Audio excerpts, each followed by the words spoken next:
पालघरमधून एक धक्कादायक अशी बातमी आहे। मुंबई अहमदाबाद राष्ट्रीय महामार्गावर वऱ्हाडाच्या ट्रकचा भीषण अपघात झाला। या अपघातामध्ये तब्बल 13 जणांचा मृत्यू झालेला आहे, तर 20 ते 25 जण जखमी झाले। जखमींना तातडीनं नजीकच्या रुग्णालयामध्ये दाखल करण्यात आलं। मृतांचा आकडा वाढण्याची भीती वर्तवली जाते।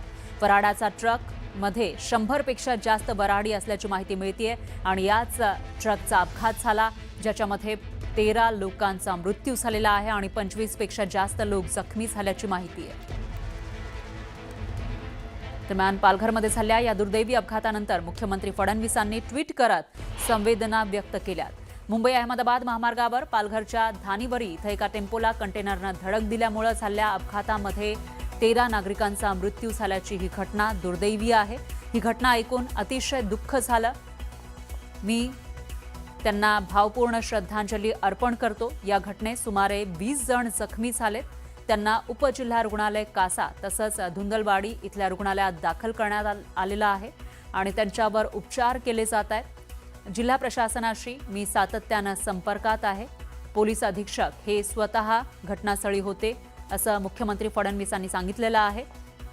तिथलं बचाव कार्य पूर्ण झालेलं आहे आणि जखमींच्या प्रकृतीमध्ये लवकरच सुधारणा व्हावी अशी मी ईश्वर चरणी प्रार्थना करतो असंही मुख्यमंत्री फडणवीसांनी आपल्या पोस्टमध्ये म्हटलेलं आहे। तर या घटनेतील मृतांच्या वारसांना 5 लाख रुपये आर्थिक मदत राज्य सरकारकडून दिली जाईल अशी घोषणा सुद्धा त्यांनी या पोस्टमध्ये केली आहे।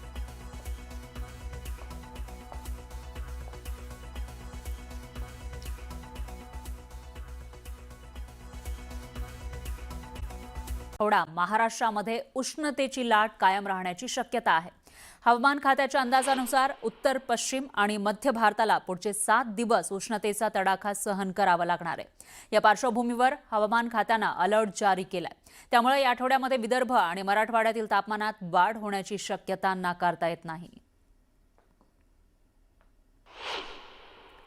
हीट वेव का क्षेत्र के बारे में बात करें आज पर्टिकुलरली, तो जो उत्तर पश्चिम भारत के क्षेत्र हैं, इसके साथ साथ में जो मध्य भारत के आसपास के एरियाज़ हैं, उन सभी क्षेत्रों में हीट वेव कंडीशन जो है उसका एक्सपेक्टेशन है और ये अगले एक सप्ताह के दौरान, अगले 7 दिनों के दौरान ये कंटिन्यू रह सकती हैं। अगर इसको राज्यवार समझें तो हम देखेंगे कि पंजाब, हरियाणा, उत्तर प्रदेश, मध्य प्रदेश, राजस्थान, साथ साथ महाराष्ट्र का विदर्भ, मध्य महाराष्ट्र और मराठवाड़ा का जो क्षेत्र है, इन सभी क्षेत्रों में हीट वेव कंडीशंस की वार्निंग जारी की गई है। देशाचे पंतप्रधान मोदींनी नागरिकांनी काही काळ सोनं चांदी खरेदी टाळावी असं आवाहन केलं होतं। असं असतानाही मौल्यवान धातूंच्या खरेदीचा उत्साह कमी झालेला दिसत नाहीये। कोल्हापुरात धोंड्याच्या महिन्यानिमित्त जावयाला खास भेट देण्यासाठी सांगलीमधल्या एका बड्या उद्योजकानं तब्बल 4,22,000 रुपये खर्च करून 1.5 किलो चांदीच्या कोल्हापुरी चपला बनवून घेतल्यात। त्यामुळे सर्वत्र चर्चेला उधाण आलंय। सांगलीमधल्या या प्रतिष्ठित उद्योजकानं पारंपरिक जावई मानपान अधिक खास करण्यासाठी ही अनोखी ऑर्डर दिली। कोल्हापुरातील कुशल कारागिरांनी तब्बल काही दिवस मेहनत करून चांदीच्या या आकर्षक कोल्हापुरी चपला साकारल्यात। या जोडासाठी सुमारे 1.5 किलो चांदी वापरण्यात आली आहे आणि त्याची किंमत 4,22,000 रुपयांपर्यंत पोहोचली। महागाई, वाढते सोन्या चांदीचे दर आणि संयमाचं आवाहन या दरम्यान सुद्धा प्रतिष्ठा, परंपरा आणि हौस यासाठी मोठा खर्च करण्याची तयारी काही श्रीमंत वर्गात कायम असल्याचं या घटनेतून दिसतंय।